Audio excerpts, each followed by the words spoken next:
وقلیل من عبادی الشکور. یک سوال دیگر آماده رسیده است از تماشابین ما. من عیناً آن را میخونم. السلام علیکم و رحمت الله و برکاته. برادر عزیز، سوال داشتم. وقتی که ما میمیریم، پس از مردن در قبر نامه اعمال ما را معین میکنند یا اینکه روز قیامت؟ و اگر در روز قیامت باشد، حساب و کتاب باشد، ما در قبر با کدام حکم و چه خیل قبرمان باغی از باغ جنت می شود یا اینکه چقوری از چقوری دوزخ؟ التماس کمی روشنی می انداختید با دلیل ها. الحمد لله و الصلاة و السلام علی رسول الله. اما بعد، نامه اعمال روز قیامت داده می شود، نه در قبر. الله سبحانه و تعالی در سوره اسراء می فرماید: و کل انسان الزمناه طائره فی عنقه و نخرج له یوم القیامة کتابا یلقاه منشورا اقرأ کتابک کفی بنفسک اليوم علیک حسیبا. کردار نیک و بد هر انسان را همچون طوق به گردنش آویختیم. برای او یک کتاب روز قیامت میبراریم که او را کشاده در مییابد. و این آیت دلالت میکند که کتاب یعنی نامه اعمال روز قیامت داده میشود. و روز قیامت کتاب نامه اعمال مردم را به نزد آنها گذاشته میشود و در آن روز مجرم ها، گناهگاران، کافران را میبینی که از نامه اعمال خود میترسند و میگویند که وای بر حال ما، این چه کتاب است، این چه دفتری است که یگان گناه کبیره و صغیره ترک نکرده است مگر همه آنها را جمع آوری کرده است. و الله سبحانه و تعالی به کسی ظلم نمی کند، یعنی در پرونده خود کسی چیزی که نکرده است نمییابد. هر عملی که کرده است، خرد و بزرگ، گناه و ثواب، همه آن را مییابد. و این آیات ها و دیگر آیات ها دلالت میکند که نامه اعمال روز قیامت داده میشه. بعضی انسان ها با دست راست و بعضی انسان ها با دست چپ، نسأل الله سلامت و العافیه.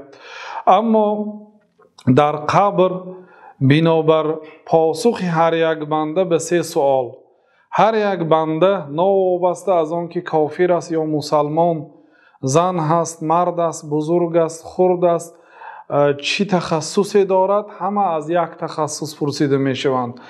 پروردگارت کیست؟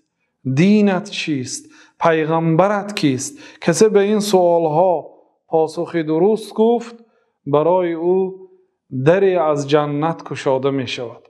از بوی و نسیم فارمی جنت به مشام او آمده می ایستد.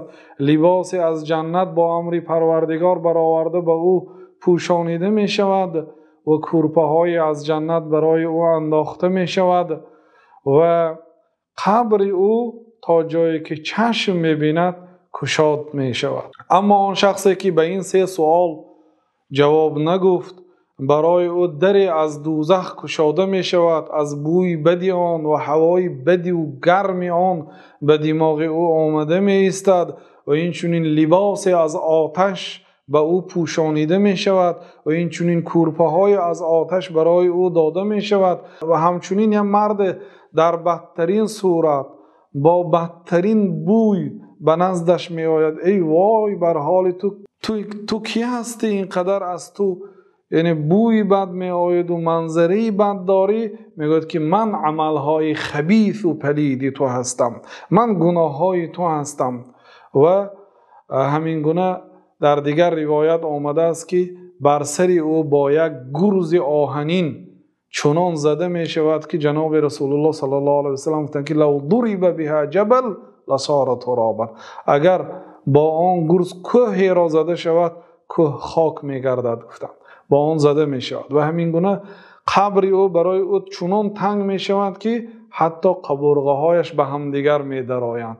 این است جزای آن شخصی که به سوال ها جواب درست گفته نمی تواند. شرط نه که انسان در این دنیا به آن سوال ها جواب داند. کسی به این سوال ها جواب را داند ولی طبق گفته های الله و رسول عمل نکرده باشد، اون جواب دانستنش در دنیا فایده نمیده، چون که به زبانش نمی بیاید. بنابراین خواهید که به آن سوال ها جواب درست گفته تانید، باید در این دنیا به گفته های الله، رسولش و دین مقدس اسلام عمل باید بنمایید. والله تعالی اعلم. فاسألوا أهل الذكر إن كنتم لا تعلمون. و اگر خود نمیدانید از اهل علم بپرسید. از این آیه چنین قاعده برمی آید که اگر انسان چیزی را از مسائل دینی نفهمد، باید از عالمان ثابت قدم در علم بپرسد. تفسیر سعدی.